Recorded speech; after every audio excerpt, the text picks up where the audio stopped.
Bismillahirrahmanirrahim. Assalamualaikum warahmatullahi wabarakatuh.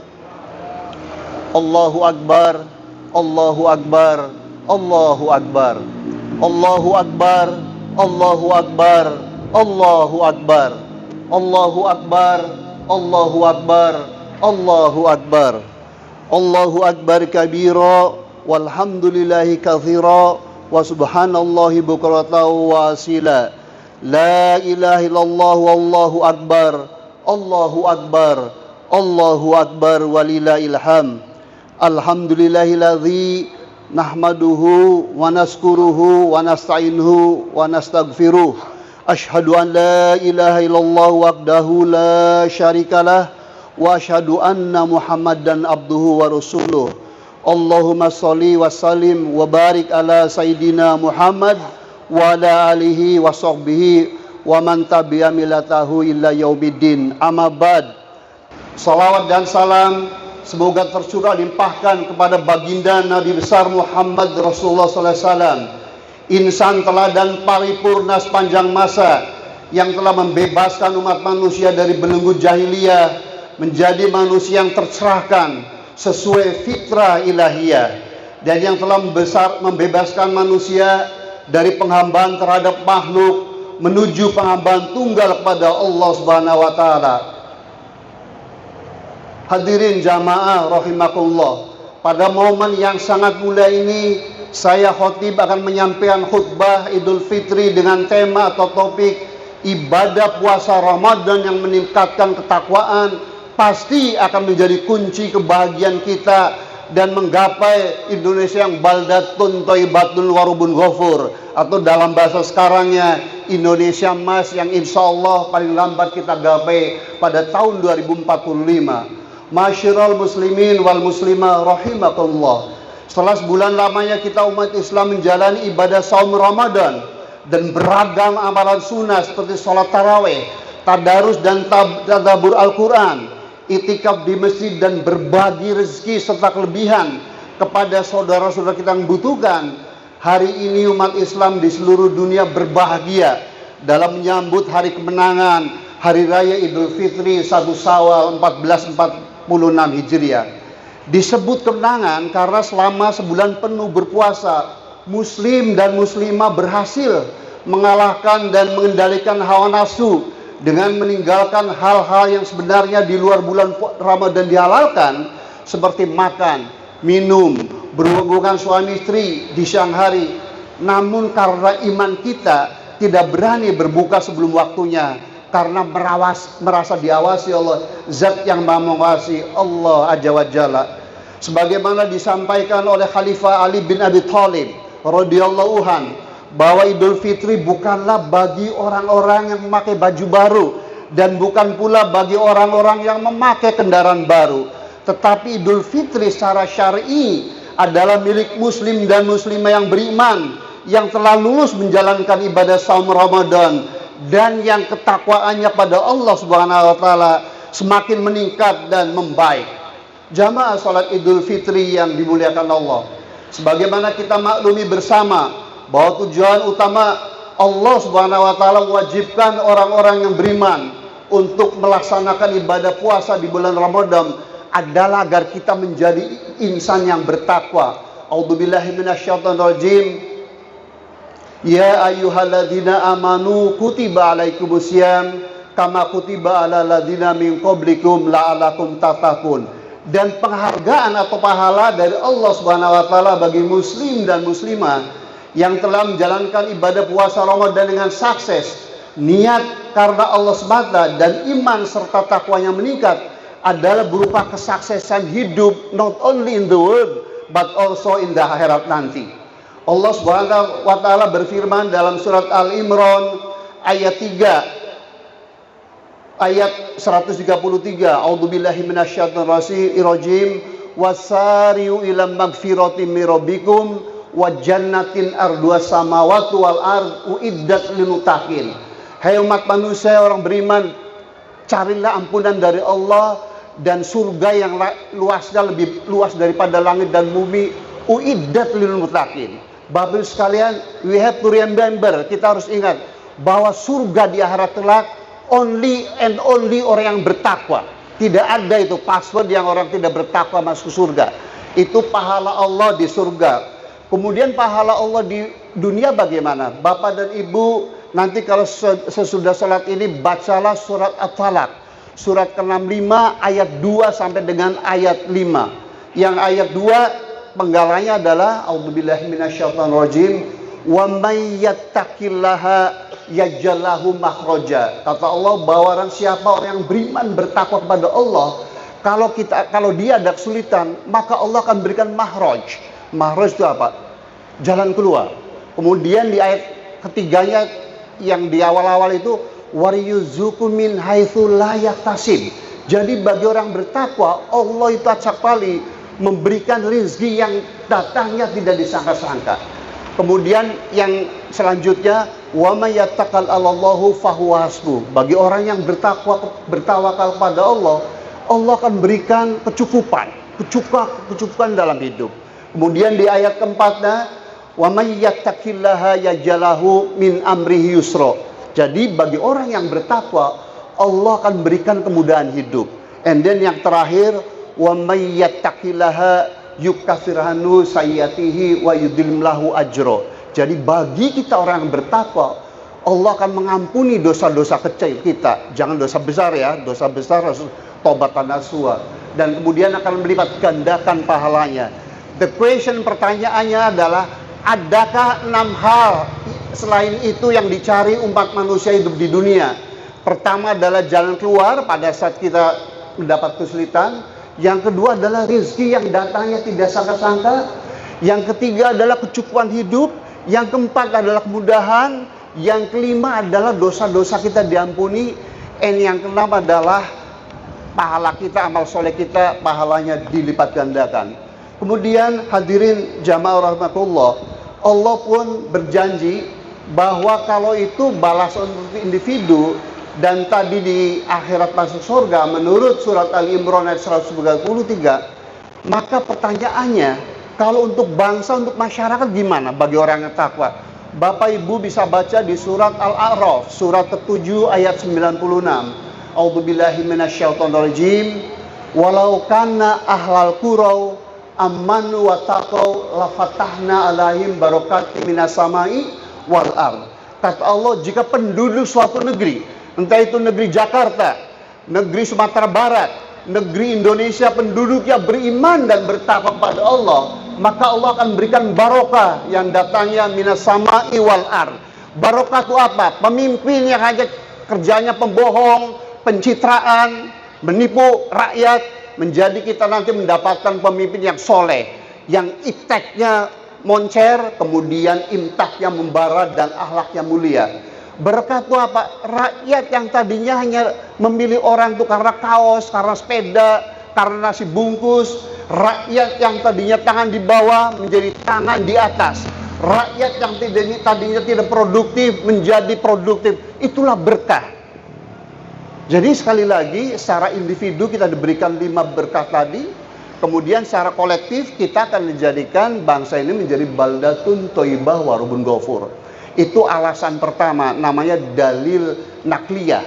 Jadi janji Allah yang ada dalam Al-Quran. Kemudian alasan kedua, yaitu dalil akliyah. Kenapa orang takwa itu akan sukses hidupnya di dunia dan akhirat? Bukan hanya sebagai individu, tetapi juga kolektif sebagai bangsa. Karena definisi takwa itu adalah menjalankan seluruh perintah Allah dan menjauhi setiap larangannya. Mari kita meneliti, bertafakur. Adakah perintah Allah? Adakah perintah Allah yang mudarat atau negatif buat manusia? Pasti nggak ada. Misalnya sholat, misalnya zakat, misalnya haji, puasa, semua itu adalah positif dampaknya.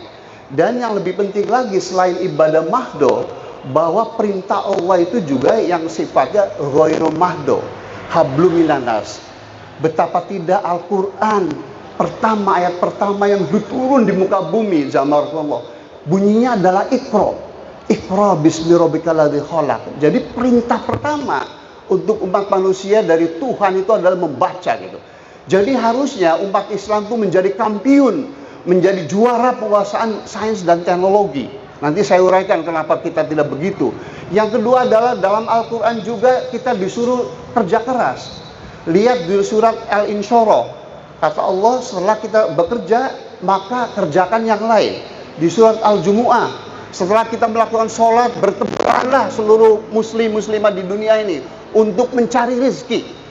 Bahkan ada hadis Nabi yang sahih yang tidak pernah saya lupakan. Suatu saat Rasulullah berjumpa dengan sahabatnya Sa'ad bin Abi Waqqas.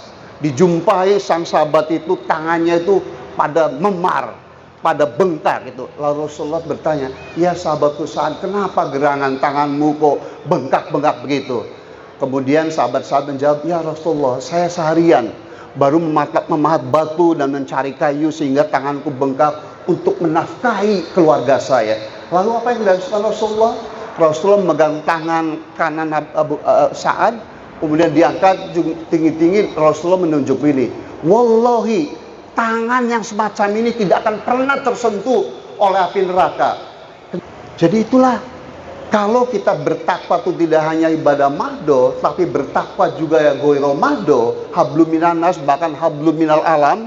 Kita harus merawat lingkungan, kita harus memakmurkan bumi, tapi kita malas sehingga sumber daya alam kita, nikel kita, batu bara kita, laut kita, hutan kita itu curi, dimanfaatkan oleh bangsa-bangsa asing. Jamaah sholat Idul Fitri rahimakumullah. Itulah alasan kedua. Kemudian alasan ketiga, kenapa orang beriman dan bertakwa itu akan sukses hidup dunia akhirat, adalah fakta empiris. Ketika umat Islam sejak Fatu Makkah, yaitu abad ke-6 sampai dengan abad 18, 11 tahun, 11 abad, berarti 1100 tahun. Umat Islam dalam keadaan the golden age of Muslim, masa kemasan Islam. Ciri-cirinya adalah sains dan teknologi berkembang.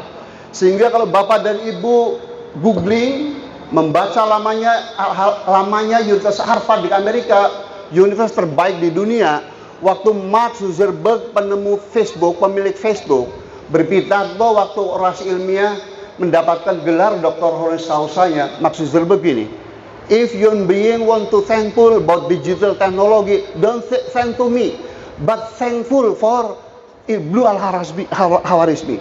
Hadirin jamaah rahmatullah, ternyata penemu algoritma, penemu bilangan biner yang menjadi fondasi dari industri 4.0 atau industri digital adalah Ibnu Al-Khawarizmi.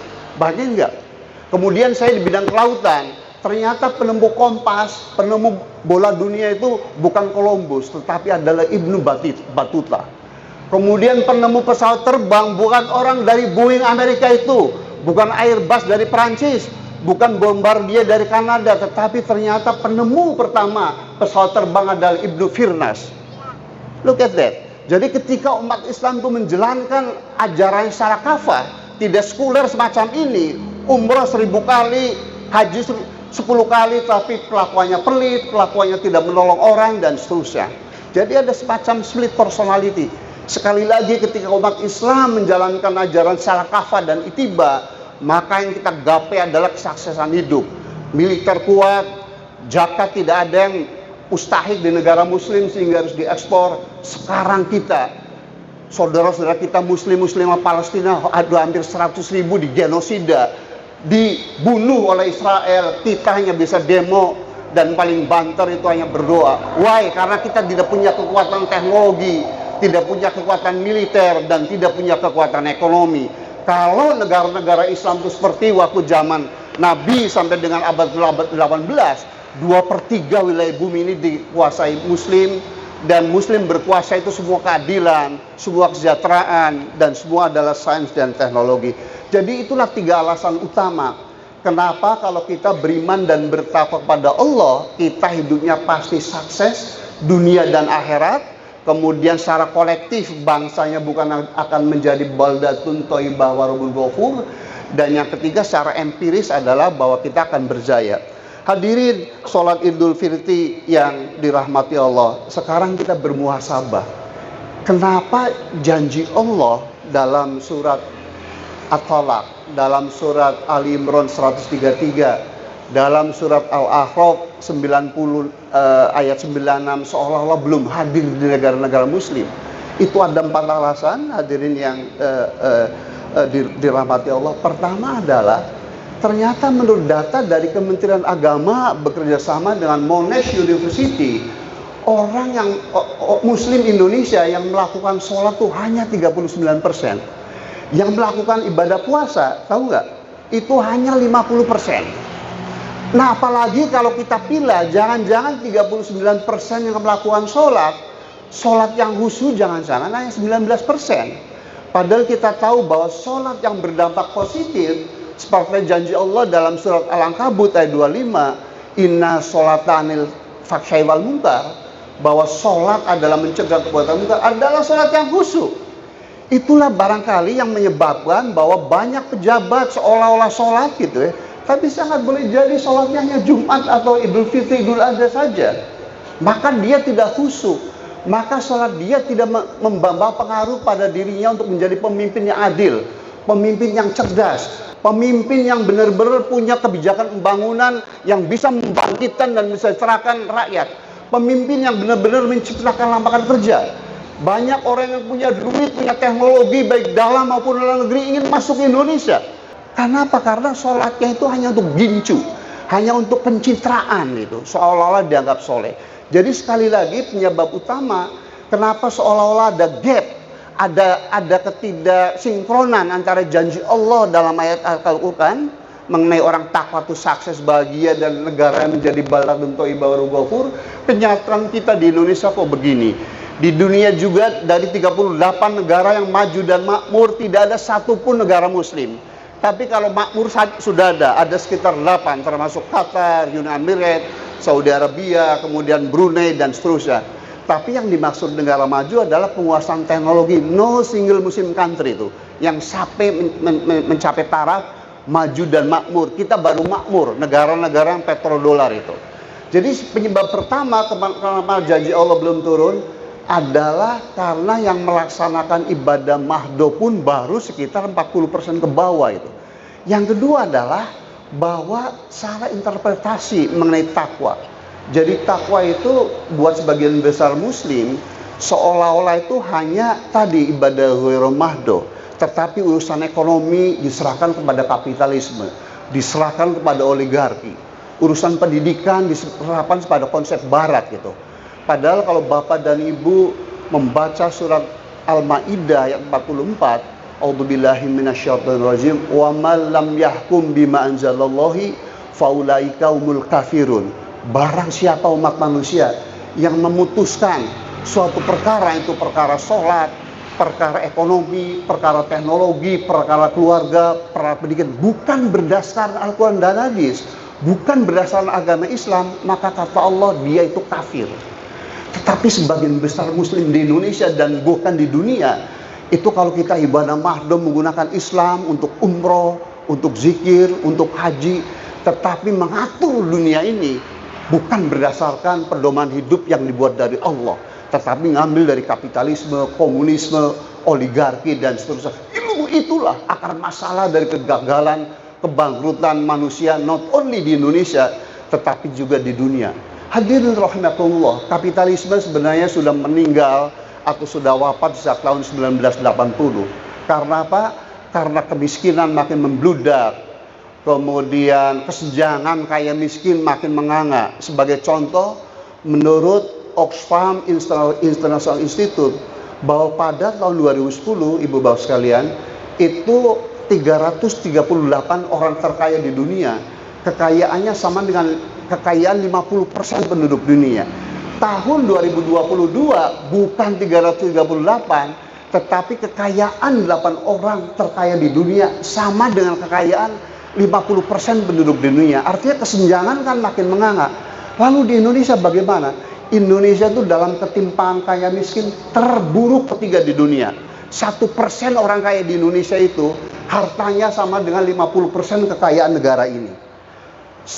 0,2% penduduk Indonesia ini yang kaya raya itu memiliki 68% lahan yang ada di Indonesia.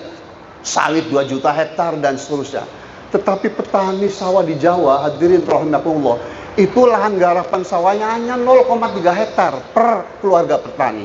Padahal skala ekonomi usaha padi sawah yang bisa mensejahterakan itu minimal harus 1,5 hektar.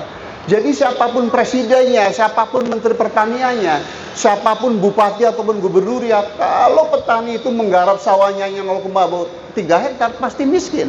Itu dalam dalil ekonomi namanya economy of skill, skala ekonomi.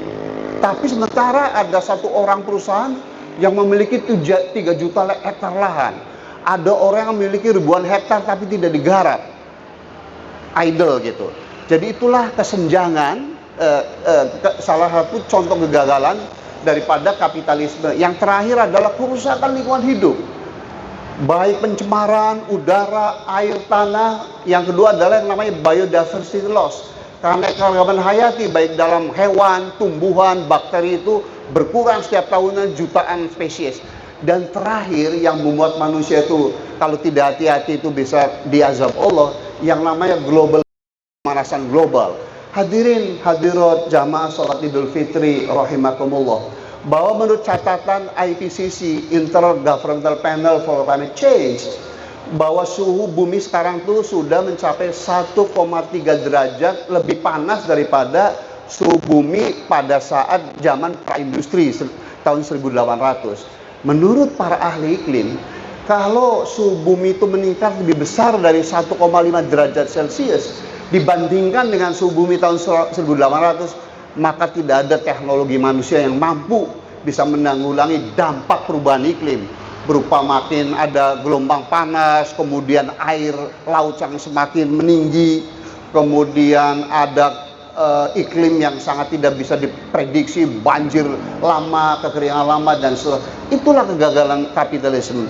Hadirin jamaah sholat Idul Fitri yang dimuliakan Allah, maka pasca Ramadan yang kita sudah menggapai ketakwa ini, kebanyakan umat muslim setelah Idul Fitri lalu kelakuannya bina lagi, para pejabat pada korupsi. Bayangin nggak Bapak sekalian, di Indonesia itu ada sekitar 112 juta orang yang miskin menurut Bank Dunia. Tetapi Bapak Ibu, bulan lalu kita mendengar perlombaan BUMN dalam hal korupsi. Pertamina sekitar 1.300 triliun dikorupsi, kemudian PLN sekitar 600 triliun dikorupsi, kemudian Timah di Bangka Belitung 300 triliun dikorupsi. Padahal 112 juta rakyat kita yang masih miskin. Data terakhir dari Litbang Kompas bekerjasama dengan IPB dan FAO, bahwa untuk makan sehari bergizi itu orang Indonesia hanya cukup Rp22.000 per hari. Bapak Ibu tahu nggak ada berapa saudara-saudara kita orang Indonesia yang tidak punya 22.000 per hari? Ternyata ada 187 juta atau sekitar 67% rakyat Indonesia itu tidak memiliki uang 22.000. Maka itu wajar kalau IQ bangsa Indonesia itu di ranking 132, kita hanya 78. Kemudian tadi kemampuan literasi kita tuh terburuk kedua. Jadi ini yang harus dikoreksi dengan Islam. Tidak bisa itu kapitalisme, sekularisme itu mengoreksi kesalahan-kesalahan ini.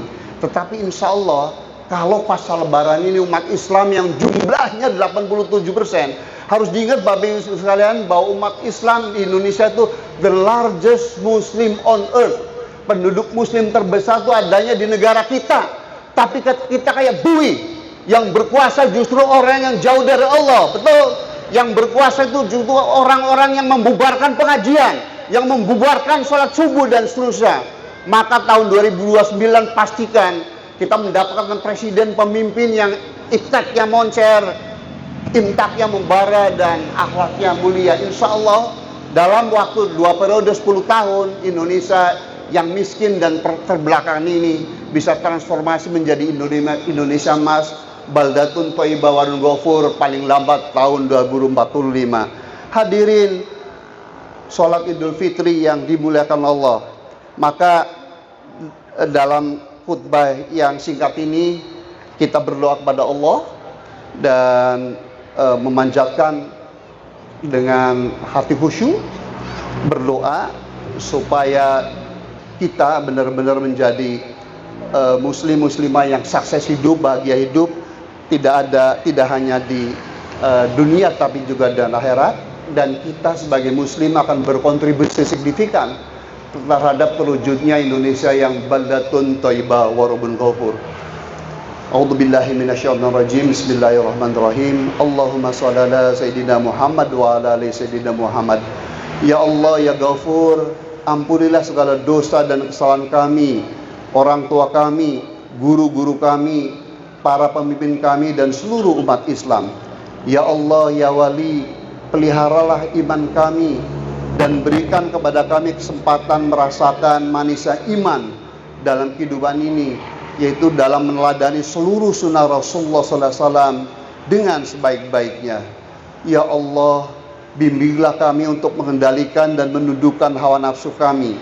Peliharalah hati dan penglihatan dan pendengaran kami, agar kami tidak terpedaya oleh tipu daya syaitan yang merusak amal ibadah yang telah dan akan kami lakukan.